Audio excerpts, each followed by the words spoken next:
મોંઘવારીનો માર મહિલા પર, બેરોજગારીનો ભાર યુવાનો પર, જીએસટીનો ભાર વેપારીઓ પર, ઊંચી ફી મોંઘી ફીનો ભાર વિદ્યાર્થી વાલીઓ પર, આવી ભારેખમ સરકાર, ભારવાળી ભાજપ સરકાર ચૂંટણી ટાણે તેના તમામ નેતાગણને અત્યારે હાલમાં અહીંયા મોકલીને જૂઠાણું ફેલાવી રહી છે, ત્યારે આ ભારતીય જનતા પાર્ટીના પ્રોપોગન્ડા જૂઠાણાને પોલ ખોલવા માટે આજે આપણે સાથે ઉપસ્થિત છે ભારતીય રાષ્ટ્રીય કોંગ્રેસના રાષ્ટ્રીય પ્રવક્તા આદરણીય આલોક શર્માજી, સાથોસાથ ગુજરાત પ્રદેશ કોંગ્રેસ સમિતિના વર્કિંગ પ્રેસિડેન્ટ આદરણીય ઇન્દ્ર વિજયસિંહજી, ગુજરાત પ્રદેશ કોંગ્રેસ સમિતિના ઉપપ્રમુખ આદરણીય વિમલ શાહજી, મારા સાથી મિત્ર પાર્થિવરાજ, કપિલભાઈ, હું સૌપ્રથમ વિનંતી કરીશ આલોક શર્માજીને કે તે આપની વાત કરે, ત્યારબાદ આપણા જે પ્રશ્ન હશે એ લઈશું, એની બાદ ઇન્દ્ર વિજયસિંહ ગોહિલ પાસે અને પછી વિમલસિંહ આપણી વાત પૂરા વાત કરશે. સૌ પહેલા આલોક શર્માજીને પૂછું.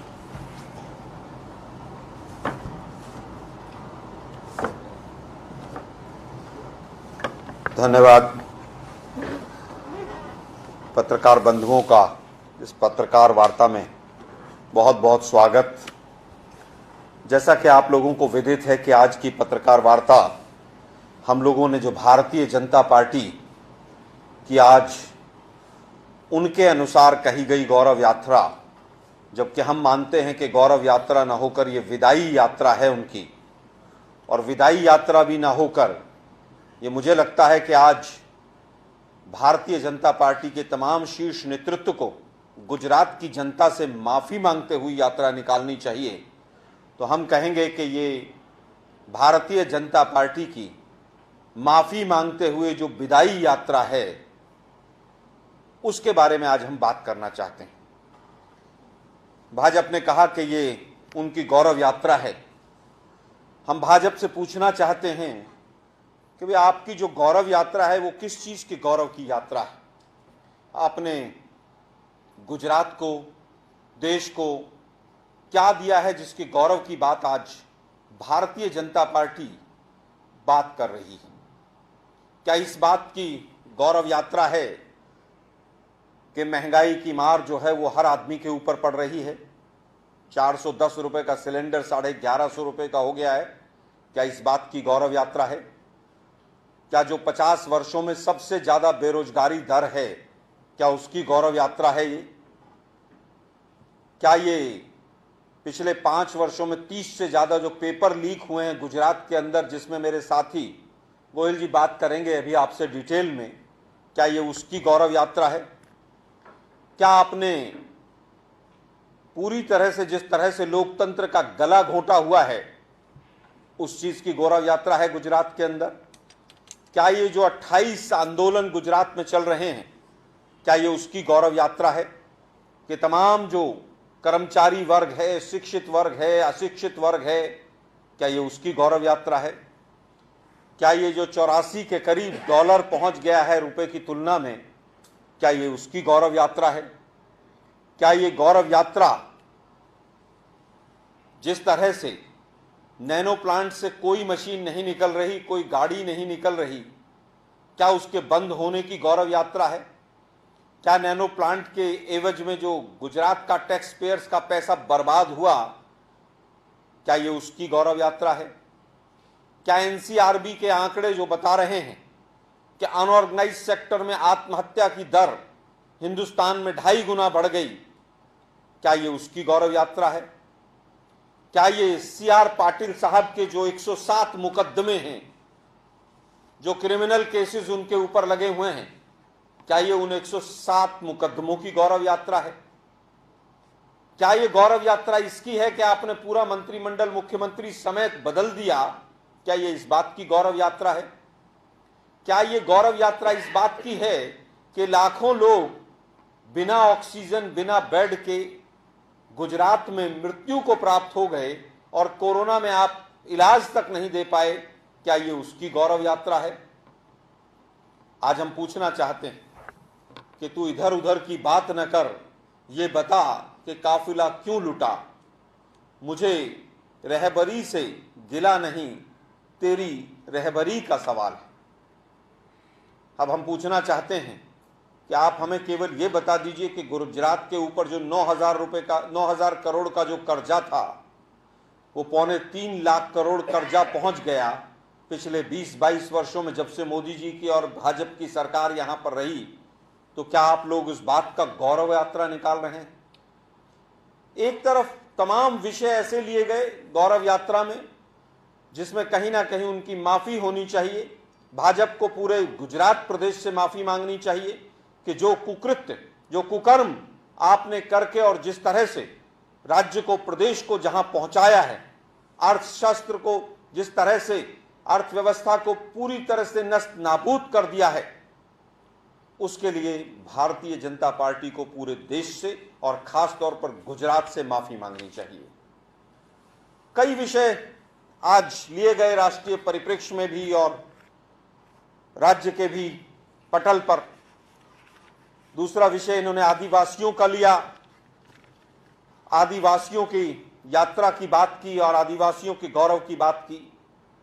अभी याद होगा 4 दिन पहले ही जिस तरह से एक आदिवासी हमारे लीडर और विधायक अनंत पटेल जी की जिस तरह से भाजपा के गुंडों ने पिटाई की और जिस तरह से उनको चोटें आई, वो पूरे देश ने देखा। आज वहीं पर उसी जगह पर खड़े होकर जब भाजपा के बड़े बड़े लीडर्स भाषण दे रहे थे तो अच्छा रहता कि आदिवासियों भाइयों से एक बार माफी भी मांग लेते कि हमारे गुंडों ने जो आदिवासी नेताओं की पिटाई की है उसके लिए हम माफी मांगते। और तो और भाजपा के शीर्ष नेतृत्व और देश के गृह मंत्री झूठ बोलने से भी आदिवासियों के मामले में बाज नहीं आते। आज उन्होंने अपने वक्तव्य में कहा कि 1 लाख करोड़ रुपया जो है वो आदिवासियों के लिए बजट में रख दिया।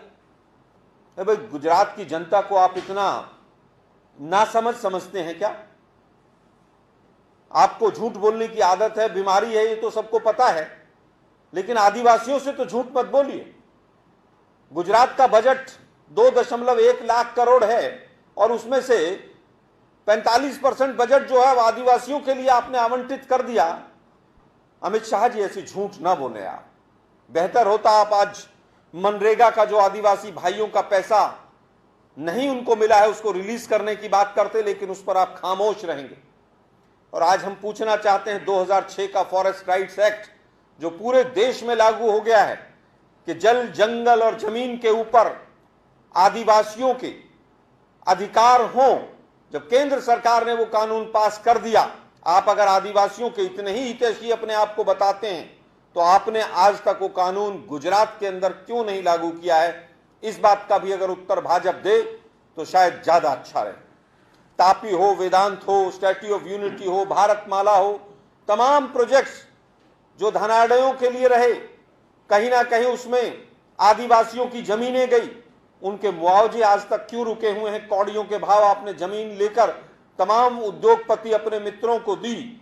आज अगर वहां पर माफी मांगते अमित शाह जी कि हम आदिवासी भाइयों से माफी मांगते हैं कि हमने आपकी जमीनें कौड़ियों के भाव बेचकर और लाखों के भाव में उनको आगे प्रस्तावित कर दिया, तो शायद ज्यादा अच्छा रहता।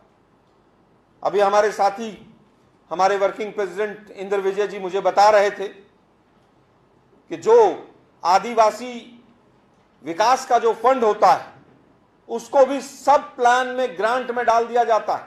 कहां पर ग्रांट में डाल दिया जाता है? उनको ग्रांट में डाल दिया जाता है एनजीओस के, और वो एनजीओ ज्यादातर भाजपा के नेताओं की, उनके बच्चों की, उनके परिवारों की। तो आप तो आदिवासियों का पैसा खाने का काम करते हैं। अमित शाह जी, आज अच्छा रहता आप आदिवासी भाइयों से माफी मांगते। आदिवासी क्षेत्रों में, आदिवासी जिलों में आप कहीं पर भी देखिए टीचर्स की भरपूर कमी है। आप देखिए कॉलेज, डांग जिले के अंदर भी अगर देखें तो एक साइंस का कॉलेज हमें देखने को नहीं मिल रहा है। जिस तरह से तमाम आपने वहां पर जो मेडिकल कॉलेज की आज बात की, 3 मेडिकल कॉलेज की, तीनों के तीनों प्राइवेट है। क्या इतनी महंगी फीस के साथ आदिवासियों के बच्चे वहां पर पढ़ सकते हैं? नहीं पढ़ सकते। तो आपने आदिवासी भाइयों के साथ चौतरफा जो छल और प्रपंच किया है, उसके लिए बेहतर रहता कि भाजपा आज माफी मांगती। आज के भाषणों में एक नई प्रवृत्ति भाजपा की दिखाई देनी शुरू हुई है। अब वो इस चुनाव को 2-3 दिन से हिंदू मुस्लिम बनाना चाह रहे थे, लेकिन हिंदू मुस्लिम अगर गुजरात की जनता ने नहीं बनने दिया।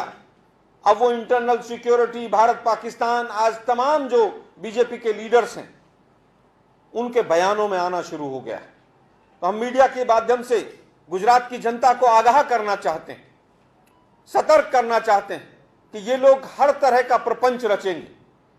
उसके दो उदाहरण आज छोटे छोटे मैं लेकर अपना वक्तव्य समाप्त करूंगा। सबसे पहली इन्होंने जो बात आज कही आर्टिकल 370 के बारे में, दोबारा से इन्होंने मुद्दे को उठाया। मुझे तो नहीं पता था कि देश के गृह मंत्री इतने अज्ञानी हो सकते हैं। वो कह रहे हैं कि धारा 370 हमने हटा दी, और धारा 370 जो थी अगर वो ना होती तो क्या होता। धारा 370 से ही जम्मू कश्मीर हिंदुस्तान का हिस्सा है। और ये जिस नोटिफिकेशन की आज अमित शाह जी बात करके गए हैं, इस नोटिफिकेशन की मैं कॉपी लेकर बैठा हूं।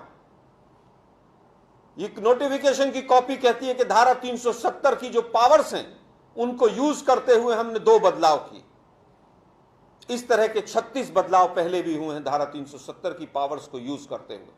लेकिन दुर्भाग्य है, देश के प्रधानमंत्री और देश के गृह मंत्री और पूरी भाजपा झूठ बोलने से बाज नहीं आते हैं। कल पूरी भाजपा और पूरा मीडिया ये दिखा रहा था कि वहां पर जम्मू के अंदर एक ऑर्डर आ गया है कि 1 साल में अगर आप वहां रहते हैं तो उसके बाद वोटर सर्टिफिकेट भी बन जाएगा और तमाम चीजें हो जाएंगी। लेकिन मैं देश के गृह मंत्री को बता देना चाहता हूं कि 24 घंटे के अंदर अंदर आपकी सरकार ने यह नोटिफिकेशन भी वापस ले लिया। तो अमित शाह जी, मुद्दों से ना भटकाएं आप देश की जनता को, अब गुजरात की जनता को। अब आपकी असलियत, आपकी कलई खुल चुकी है। आप झूठ बोलते हैं और झूठ के अलावा कुछ नहीं बोलते हैं आप।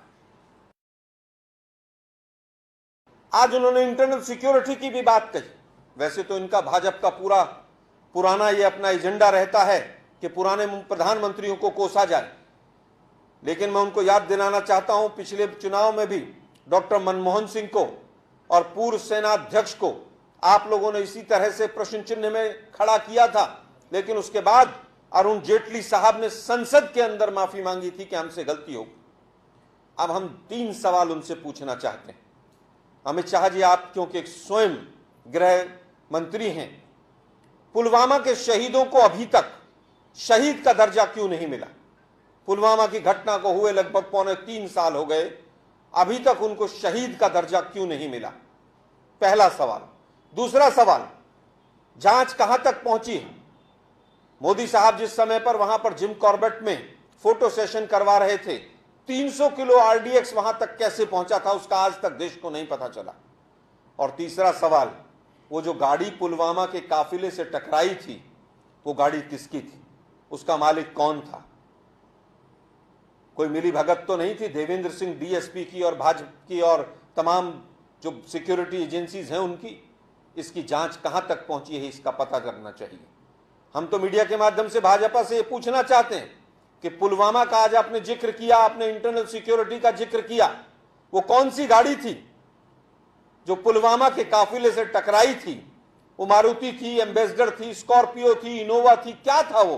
देश की जनता जानना चाहती है। अगली बार आए अमित शाह जी, आप गुजरात की धरती पर तो गुजरात की जनता को बता कर जाइएगा। एक विषय आज महत्वपूर्ण हमने लिया, जिसके ऊपर गोयल साहब पूरी बात करेंगे। आज ही की खबर है कि आज भी एक पेपर लीक हुआ। तो अमित शाह जी, क्या इस बात का गौरव यात्रा निकल रही है कि 22 से ज्यादा पेपर ऐसे लीक जो हैं पकड़े गए हैं और आज तक किसी को सजा नहीं मिली? मैं इस विषय पर चाहूंगा मेरे साथी इंद्र विजय जी, जो हमारे कार्यकारी अध्यक्ष हैं, वो इस पर और ज्यादा गहराई से प्रकाश डालें। ऐसे ही अन्य खबरों के लिए चैनल को सब्सक्राइब कीजिए। खबरों का नोटिफिकेशन पाने के लिए बेल आइकॉन को जरूर दबाएं।